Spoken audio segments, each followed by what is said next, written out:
Hi friends आज के आमरा मैंगो थेचा बानाबो। गरमटा जेरकम पड़छे एखन किन्तु आमादेर प्रतिदिनई काँचा आम खेते हबे।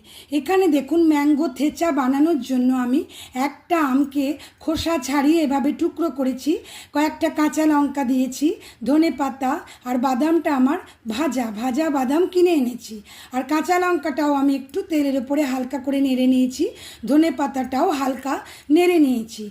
এই থেচা রেসিপিটা কিন্তু খুব টেস্টি হেলদি আর এটা বানিয়ে নিলেই গরমে আমরা সাদা ভাত দিয়ে খুব তৃপ্তি করে খেতে পারবো।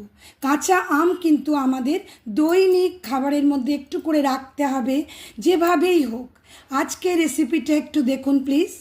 এবারে আমরা এই যে ইনগ্রেডিয়েন্টসগুলো এগুলো একটা হামাল দিস্তার মধ্যে নিয়ে ভালো করে থেতো করে নিয়েছি। কেমন এটা আমি আগেই থেতোটা করে রেখেছি দেখাবার সুবিধার জন্য। যদি হামালদিস্তা এরকম না থাকে, মিক্সি থাকে তাহলেও হয়ে যাবে, শিলপাটা থাকে তাহলেও হয়ে যাবে, শুধু আমাদের এভাবে থেতো করে নিতে হবে। আমগুলো যেহেতু খুব কচি সেজন্যই আমার এরকম নরম হয়েছে। দেখুন দেখতে কেমন হয়েছে, প্রথমে আগে একটু দেখিয়ে দিই। এরকম দেখতে হয়েছে, শুধু ভেতরে একটু সাদা নুন দিয়েছি আর কিন্তু ম্যাঙ্গো থেচার ভেতরে কিচ্ছু লাগবে না। ধনে পাতা, কাঁচা লঙ্কা, বাদাম আর আম, কাঁচা আম, শুধু এটুকু দিয়েই ম্যাঙ্গো থেচা অপূর্ব টেস্টি একটা রেসিপি আমরা বানিয়ে ফেললাম।